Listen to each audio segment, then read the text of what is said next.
a word you use to describe a corporation crushing its competitors, or a running back bulldozing through a defensive line, started as the name of a Hindu god. Europeans watched a religious festival in India, completely misread what was happening, and accidentally turned a sacred deity into a metaphor for unstoppable destruction. That is the story of Juggernaut. To understand this word, you have to go back to the city of Puri, on the eastern coast of India in the state of Odisha. Puri is one of the 4 sacred dhams in Hinduism, meaning it is one of 4 pilgrimage sites considered holy enough that visiting all of them earns a kind of spiritual completion. The main temple there, the Jagannath temple, has stood in some form since at least the 12th century. Every year, the temple holds a festival called Rath Yatra, which translates roughly as the chariot journey. During this festival, enormous wooden chariots, some of them 45 feet tall, are pulled through the streets by thousands of devotees on thick ropes. These are not small carts. They are moving towers, elaborately decorated, carrying statues of the deity Jagannath and his siblings. The crowds are enormous, the devotion is real, and the whole thing is genuinely spectacular. Now imagine you are a European traveler in the medieval or early modern period. You have never seen anything like this, you do not speak the language, and you are trying to make sense of it. That is where things go wrong. Origin story: the name Juggernaut comes from Sanskrit. It combines 2 words, Jagat, meaning world or universe, and Nath, meaning lord or master. Jagannath means lord of the universe. It is one of the names of Krishna, who is one of the most important deities in the Hindu tradition. The name is ancient, the worship is ancient, and the festival is ancient. None of that is in dispute.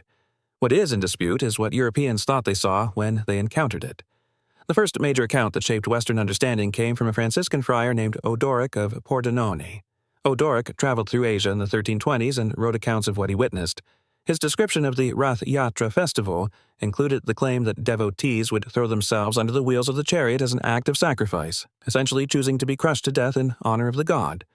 This account spread through Europe and became the defining image of the festival for centuries. Now, the name itself entered English through a long transformation.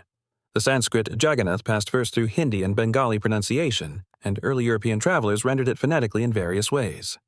By the 1630s, English texts were spelling it Iaggernat and Juggernaut, referring specifically to the huge wagon bearing an image of the god Krishna at Puri. The spelling and pronunciation kept shifting as the word moved through different writers and different contexts, but the image attached to it stayed the same, a massive, unstoppable vehicle under which people were crushed. The figurative use, meaning something that demands blind devotion or merciless sacrifice, appears in English by 1854. By that point, the word had fully detached from Puri, from the festival, from the theology, and from the actual deity.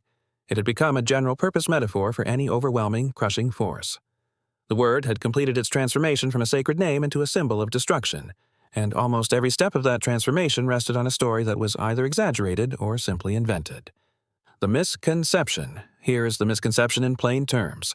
The story that Hindu devotees willingly threw themselves under the wheels of Jagannath's chariot in ritual self-sacrifice is, at best, a dramatic misreading of accidental deaths, and at worst, a complete fabrication that served colonial narratives.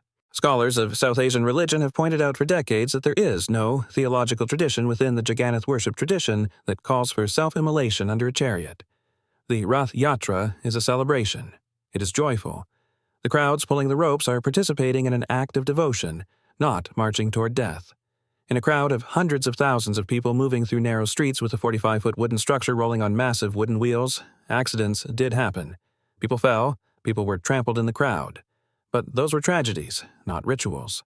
What Odoric of Pordenone and later writers did was take those incidental deaths, filter them through a worldview that was already primed to see non-Christian religious practice as fanatical and barbaric, and build a narrative of a death cult.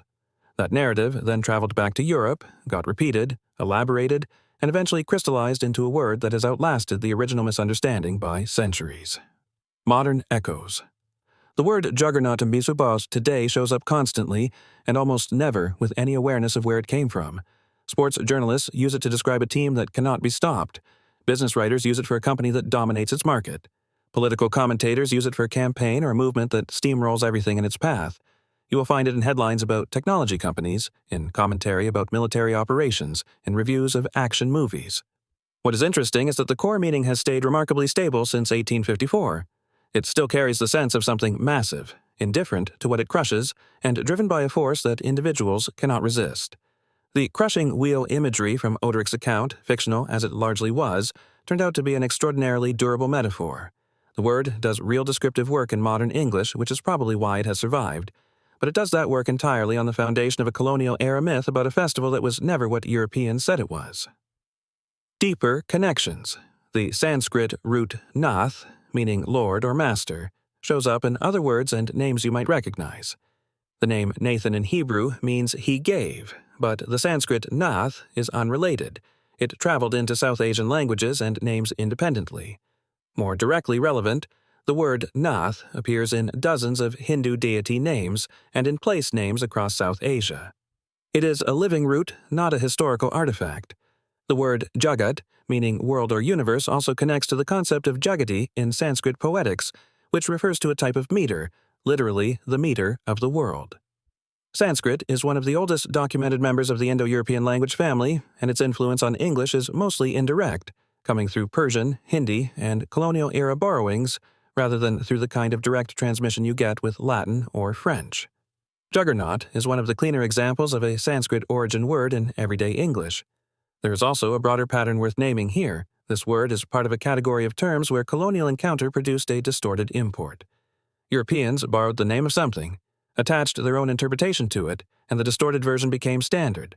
The actual Jagannath festival today draws millions of pilgrims to Puri every year. The Rath Yatra is recognized by UNESCO. The tradition is very much alive.